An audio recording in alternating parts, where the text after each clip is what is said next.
마태복음 13장 44절입니다. 신약성경 22페이지에 있습니다. 우리 같이 한번 읽어보겠습니다. 천국은 마치 밭에 감추인 보화와 같으니 사람이 이를 발견한 후 숨겨두고 기뻐하며 돌아가서 자기 소유를 다 팔아 그 밭을 사느니라. 아멘. 한 구절만 더 보도록 하겠습니다. 마태복음 4장 19절입니다. 마태복음 4장 19절입니다.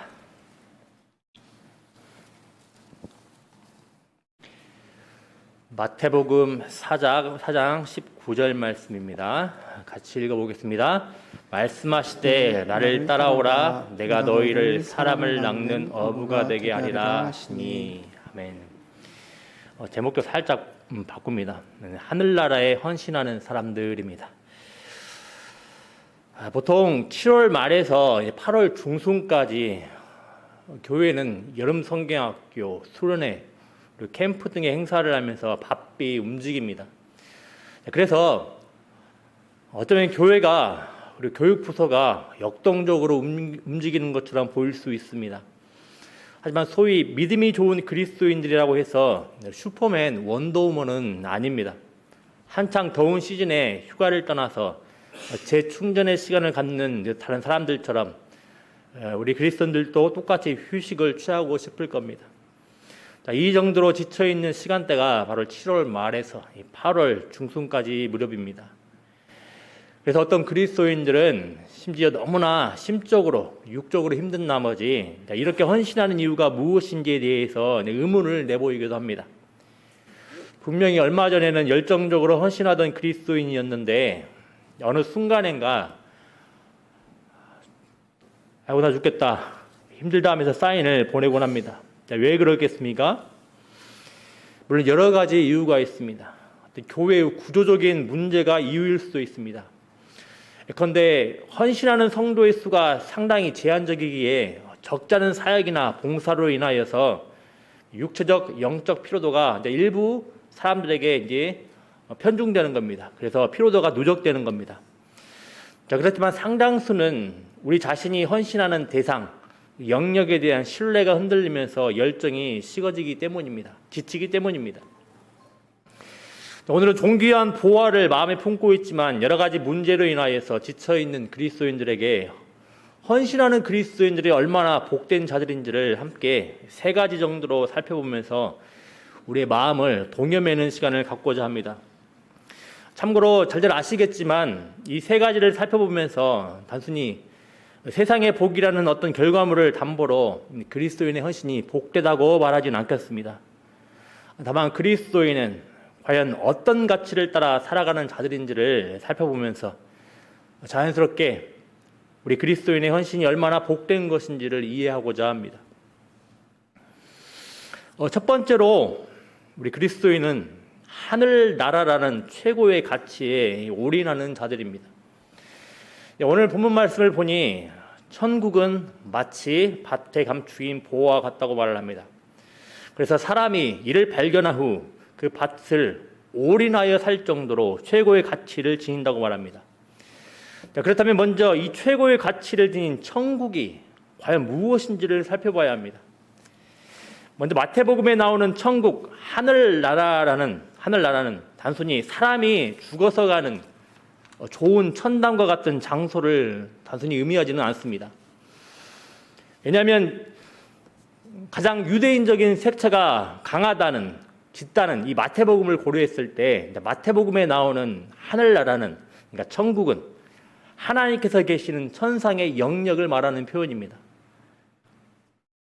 마태복음에서 하늘은 일반적으로 두 가지의 용례로 사용됩니다. 즉 하늘이 복수로 사용되는 경우가 있습니다. 이때는 하나님께서 계시는 천상의 영역을 말합니다. 잘 아시는 대로 바울이 나중에 셋째 하늘에 갔다고 하라는 그런 셋째 하늘을 지금 이 마태복음에 나오는 복수의 하늘나라를 가리키는 겁니다. 그래서 마태복음에서 예를 들면 주기도문에 나오는 하늘에 계시인에서의 하늘은 복수로 사용되어서 하나님께서 계시는 천상의 영역을 말합니다. 그리고 사실 마태복음에 언급되는 대부분의 하늘들은 이 첫 번째 의미, 하나님께서 계시는 천상의 영역을 의미하는 경우가 많습니다. 반면에 하늘이 복수가 아니라 단수로 사용되는 경우, 이때는 우리들이 흔히 알고 있는 일반적인 하늘을 가리킬 때 사용되는 겁니다. 그런데 이제 공중의 새를 보라에서의 공중, 그러니까 하늘은 단수로 사용되어서 일반적인 물리적 하늘을 가리키는 겁니다. 이렇게 마태복음에 나오는 천국, 하늘나라는 이렇게 하나님께서 계시는 천상의 영역을 말하고 있는데, 동시에 이 하늘이 나라와 같이 붙어서 사용될 때 곧 천국은 하나님의 통치의 의미를 갖는 걸로 보입니다. 물론 통치는 영역과 같이 가기 때문에 따로 분리하는 것은 무리이겠지만, 어쨌든 천국, 하늘나라는 하나님의 통치가 이 세상 가운데 강력하게 임했음을 알려주는 표현들입니다. 자, 이런 점들은 마태복음의 천국, 마태복음의 천국, 하늘나라는 마가복음이나 누가복음에서 하나님 나라라는 용어로 사용된다는 점을 통해 우리가 이해할 수 있겠습니다. 이처럼 마태복음에서의 천국, 하늘나라는 하나님만이 계시는 천상의 영역, 그리고 하나님의 통치의 의미를 다 갖는다고 볼 수가 있습니다. 어쨌든 마태복음에 나오는 천국, 하늘나라에 대해서 살펴봤는데, 중요한 것은 마태복음에서 나오는 천국, 하늘나라는 단순히 우리의 전통적인 생각에서 비롯되는 천당과 같은 그 의미를 훨씬 뛰어넘는다는 겁니다. 하나님께서 계시는 천상의 어떤 영역, 그리고 하나님의 통치를 의미하는 하나님 나라 혹은 하나님의 왕국과 유사하다는 겁니다. 참고로 이 사실들은 우리 영어 성경의 표현을 봐도 잘 알 수 있습니다. 영어 성경에서는 이렇게 하늘나라를 The Kingdom of Heaven이라고 이렇게 번역을 해서 킹덤, 그러니까 킹입니다. 왕이신 하나님의 통치하심이 잘 드러나게 번역을 합니다. 그래서 단순히 우리들이 알고 있는 죽어서 가는 천당의 의미랑 확연히 의미가 다른 겁니다. 특별히 이 하나님의 통치하심은 몇몇 소수만 알아볼 수 있게 추상적이고 관념적으로 온 것이 아님을 알 수가 있습니다. 이 하나님의 통치하심은 아주 공개적으로, 실제로, 구체적으로 이 땅 가운데 임하였습니다. 누굴 통해서 왔겠습니까? 우리 이 사실들을 마태복음 4장 17절 말씀을 통해서 확인할 수가 있습니다. 마태복음 4장 17절에서 예수님께서 이렇게 전파를 하십니다. 회개하라, 천국이 가까이 왔느니라 합니다. 물론 당연히 여기에서의 천국은 하나님의 통치하심을 의미하는 하나님의 나라가 가까이 왔다고 이해할 수 있습니다. 그렇다면 우리는 아주 중요한 사실을 알 수가 있습니다. 바로 이 땅에 하나님 나라를 가져오신 분이 우리의 구주이신 예수님이라는 사실입니다. 그리고 아까 말씀드린 대로 하나님께서 계시는 어떤 천상의 영역, 그곳으로 인도할 분도 마찬가지로 예수님이라는 사실을 우리가 알 수 있는 겁니다. 이 예수님께서 십자가의 죽으심과 부활을 통해 하나님 나라를 가져오신 겁니다. 그리고 우리를 그 하나님의 영역 가운데, 하나님의 천상 영역 가운데 우리를 이제 인도하실 것입니다. 다시 말하면 죄와 사망과 마귀가 득세하는 이 땅 가운데 예수님께서 오셔서 참다운 왕 중의 왕은 오직 하나님 한 분뿐임을 만천하에 드러내신 것입니다. 바로 이 사실, 예수님을 통해 이 땅 가운데 임한 하나님의 통치를, 그리고 하나님 나라에 들어가게 됨을 오늘 말씀에서는 자신의 소유를 다 팔아 받아들인 자가 바로 오늘 천국 비유에 나오는 사람인 겁니다. 이 사실들은 우리의 인생의 내 인생의 주인공은 나야, 내 삶의 왕은 바로 나 자신이야 라고 생각하며 사는 이 세상에 아주 충격의 말씀으로 다가옵니다. 자꾸 왕이 되어서 내가 중심이 되어 내가 대세가 되어 높아지려 하고 군림하려 하는 이 세대 문화가 결코 이해할 수 없는 말씀인 겁니다. 하지만 어떻습니까? 그리스도인들은 어떤 자들입니까?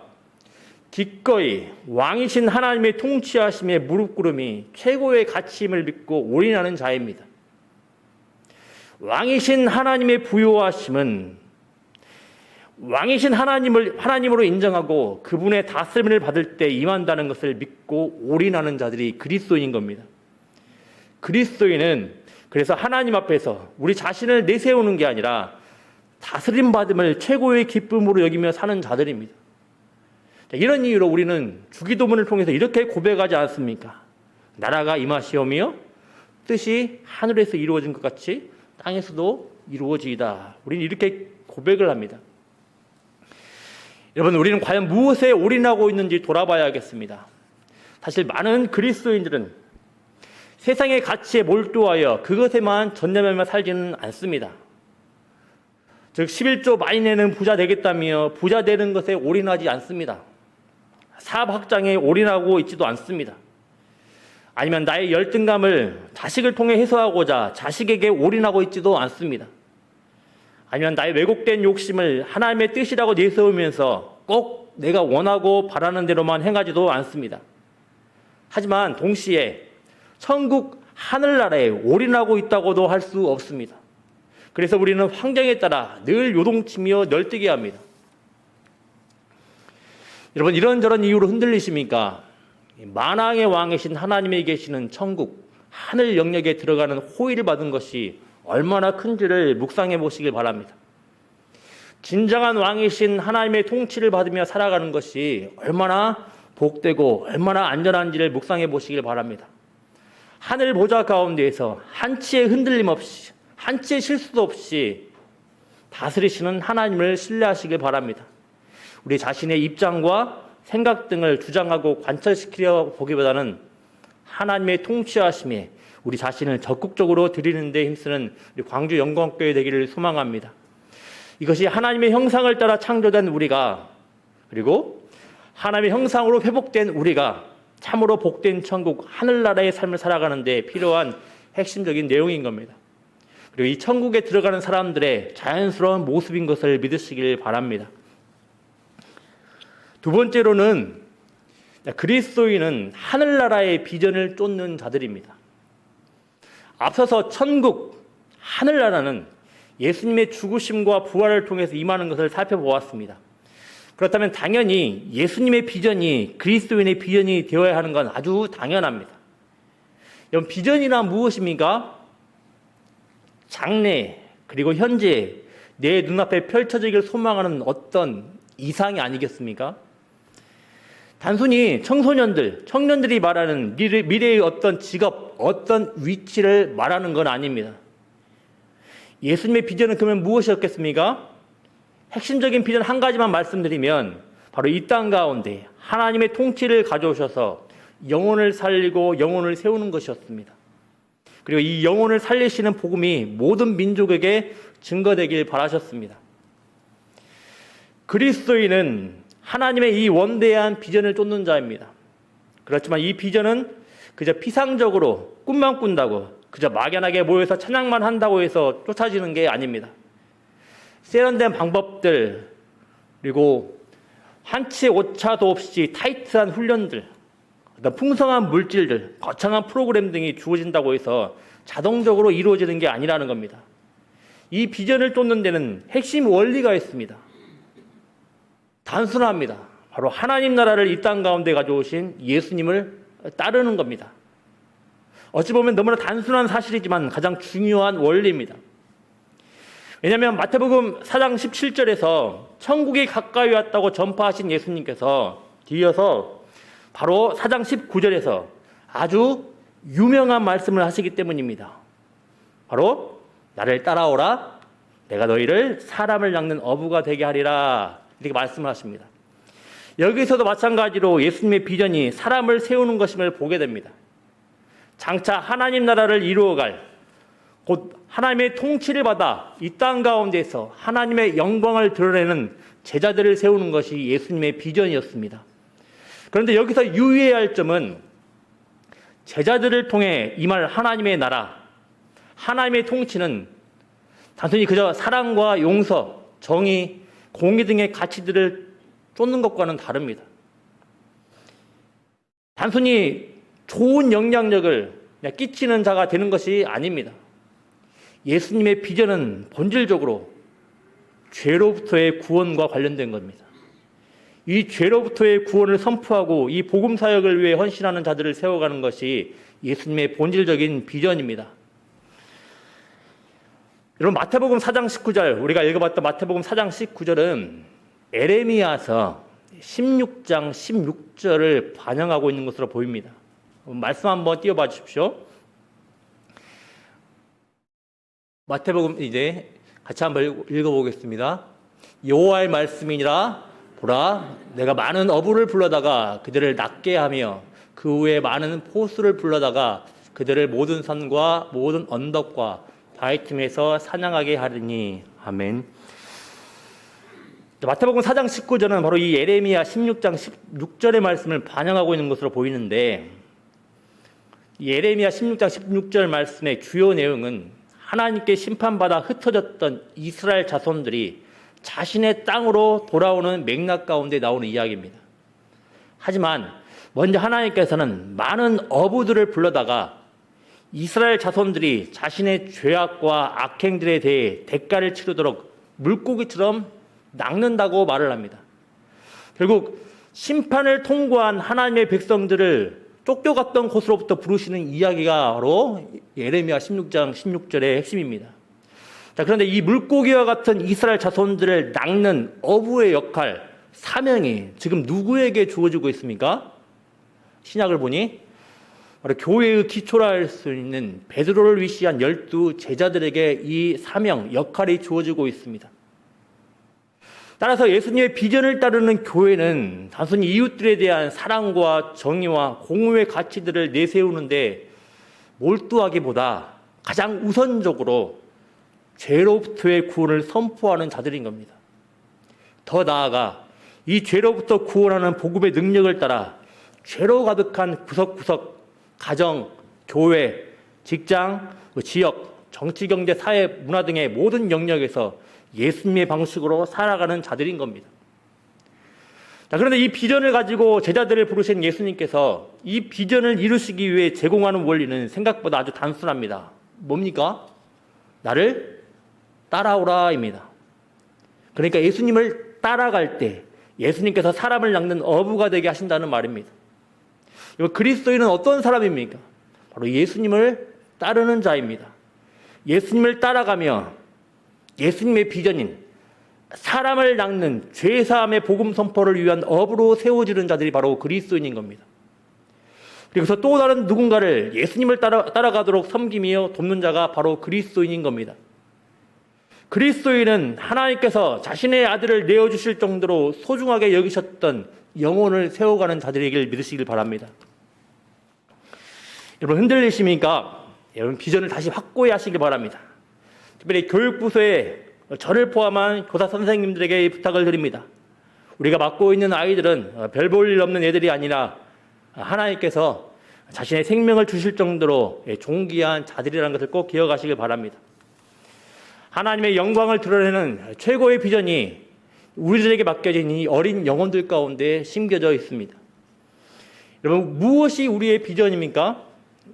우리 집, 우리 사업, 내 욕심, 우리 교회의 부흥을 꿈꾼다면서 혹시라도 맡겨진 어린 영혼, 힘들어하고 죄의 권세로부터 고통당하는 자들, 더 가까이 있는 옆에 있는 형제 자매가 이렇게 방치되어 있는데 외면하고 있지는 않습니까? 여러분, 모든 그리스도인들은 본질적으로 사람을 낚는 업으로 부름받았음을 기억하시길 바랍니다. 즉, 죄의 권세에서 허우적거리는 자들을 우리의 입술과 삶을 통하여서 복음을 증거하는 자들로 부름받은 겁니다. 여러분, 우리의 비전을 복음 중심으로 다시 재조정하는 은혜가 있기를 바랍니다. 여름 사역이 진행되고 있습니다. 복음이 선포되며 복음으로 인하여서 죄의 권세에서 해방되고 회복되는 여름 사역이 될 수 있도록 함께 기도해 주시길 바랍니다. 세 번째는 하늘나라를 위해 소유권을 넘겨드리는 자들이 바로 그리스도인입니다. 천국의 비전을 쫓는다는 것은 그냥 말로만 끝나는 것도 아닙니다. 실제적인 헌신이 필요합니다. 다시 오늘 말씀을 보십시오. 사람이 밭에 감추인 보화를 발견했다고 해서 자기의 소유가 되는 건 아닙니다. 어떤 중요한 과정이 필요합니다. 그 과정이 무엇이겠습니까? 바로 자기의 소유를 다 팔아야지 밭을 살 수 있는 겁니다. 돈 주고 사는 것이 필요한 겁니다. 특별히 판다는 것은 무슨 의미입니까? 자신의 소유권을 넘겨준다는 의미입니다. 소유권 등기 작업을 하는 겁니다. 이제 더 이상 밭을 사는데 사용했던 모든 재산은 자신의 것이 아닌 겁니다. 물질과 시간과 집, 가정, 차, 직업, 인간관계, 취미와 자존심, 자존감, 그리고 감정, 재능 등의 소유권을 드린다는 의미입니다. 더 나아가서 생명의 소유권도 주님께 드리는 자입니다. 아니, 더 근본적으로는 하나님께서 십자가의 핏값을 지불하시고 우리를 죽음에서 건지셨기에 우리의 생명의 소유권은 이미 하나님께 있는 겁니다. 신앙생활을 하며 헌신하다 보면 소위 말하는 매너리즘, 실증에 빠지는 경우가 참 많습니다. 이런 경우에 있어서는 목사들이 더 그럴 겁니다. 그래서 어느 선까지만 소유권을 넘깁니다. 이 영역만큼은 포기하지 않으려 하고 여전히 붙잡고 있는 경우가 많습니다. 그래서 적당히 헌신을 합니다. 그러면서 나는 나의 역할을 그래도 괜찮게 하고 있다면서 자기 위안을 삼습니다. 이렇게 봤을 때는 그리스도인은 참 피곤하게 사는 자들인 것 같습니다. 마지못해 손해를 보며 마지못해 손실을 입으며 사는 자들인 것 같습니다. 하지만 정말 그렇습니까? 결코 그렇지 않습니다. 다시 한번 주의 깊게 말씀을 보십시오. 자기의 소유를 다 팔 정도로, 소유권을 기꺼이 내어드릴 정도로 천국은 하늘나라는 어마어마한 수지 맞는 장사라고 소개하고 있습니다. 얼마나 수지 맞는 장사인지 천국을 발견한 사람은 이제 수중에 빈털터리인데 기뻐하며 돌아간다고 말을 하는 겁니다. 소유권을 넘겨드리기가 아까워서 어떤 의무감이나 마지못해서 희생을 억지로 감수한다는 느낌은 전혀 언급되고 있지 않습니다. 여러분, 그리스도인은 어떤 자입니까? 그리스도인은 스스로의 권리를 내어드리는 자입니다. 나의 자유로운 의지를 따라 사용할 수 있는 권리를 사용하지 못해서가 아니라 사용할 수 있음에도 기꺼이 우리의 권리를 더 위대한 가치, 비전을 위해서 내어드린 자가 그리스도인이라는 사실을 꼭 믿으시길 바랍니다. 그래서 바로 이런 고백을 합니다. 고린도전서 9장 19절에서 이런 고백을 합니다. 내가 모든 사람에게서 자유로우나 스스로 모든 사람에게 종이 된 것은 더 많은 사람을 얻고자 함이라. 그리스도인은 나의 것, 나 자신을 내어줄 때 천국의 기쁨이 임한다고 믿고 드리는 자입니다. 내 사적 권리, 내 소유권을 움켜쥐기보다는 손을 펴는 자인 겁니다. 우리가 살면서 붙잡고 있는 권리들은 매우 중요하고 소중합니다. 하지만 그리스도인은 자신에게 주어진 권리와 소유권을 기꺼이 포기할 수 있는 사람이라는 것을 믿으시기 바랍니다. 왜이겠습니까? 그리스도인은 하나님의 통치를 받아 한 영혼을 세워가며 이 땅 가운데 하나님의 영광이 드러나는 비전을 더없이 소중하게 여기며 그래서 이를 위해 기꺼이 소유권을 넘겨드리며 살아가는 자들이기 때문인 겁니다. 이 말씀은 맺겠습니다. 준비한 그림이 하나 있는데 한번 보여봐 주십시오. 제가 저걸 많이 한다는 건 아니고요. 저게 포카입니다. 포카. 서양의 화투입니다. 저게 로얄 스트레이트 플랫이라고 하더라고요. 근데 이것이 이 포카를 하다 보면 나오기가 진짜 어마어마하게 힘들 정도로 정말로 잘 구경할 수 없는 놀라운 확률에, 희박한 확률에 카드라고 이야기를 하더라고요. 근데 그래서 포카를 실제 진행할 때 내가 만약 저런 패를 가지고 있다면 완전 이거 하나면 끝나는 겁니다. 그래서 모든 판돈을 있는 대로 다 겁니다. 다 올인을 합니다. 참고로 이게 맞는지 제가 계산을 안 해봐서 모르겠지만 제 로얄 스트레이트 플래시가 나오는 확률이 250만 분의 1이라고 이야기를 합니다. 또 참고로 로또는 800만 분의 1이라고 또 이야기를 하더라고요. 그만큼 힘든 경우가 바로 저렇게 나오는 겁니다. 우리가 저것을 보고서 저걸 말하고자 하면 아닙니다. 그리스도인은 어떤 자입니까? 가능성 제로인 그리스도와 함께 죽었다가 그리스도와 함께 산 자들입니다. 확률로 매길 수 없는, 수치화할 수 없는 은혜를 지닌 자들입니다. 그래서 많이 지쳐있을 우리 교사들에게, 성도님들에게 간곡히 부탁을 드립니다. 우리 이 값진 은혜를 지닌 자들이 우리들 자신임을 늘 기억을 하면서 복음에 올인하는 은혜가 있기를 바랍니다. 천국이라는, 우리 하늘나라라는 최고의 가치에 올인하기를 바랍니다. 천국의 비전을 열정적으로 신실하게 쫓아가기를 바랍니다. 천국을 위해 기꺼이 우리의 권리, 소유권을 내어드리는 데 힘쓰는 복된 우리 성도님들 되길 바랍니다. 특히 이번 여름 사역 가운데 어떤 그 무엇보다도 복음을 증거하고 복음을 가르치고 복음을 따라 헌신하는 은혜가 있기를 소망합니다. 우리 찬양하겠습니다. 찬양 495장이네요. 495장입니다. 495장입니다.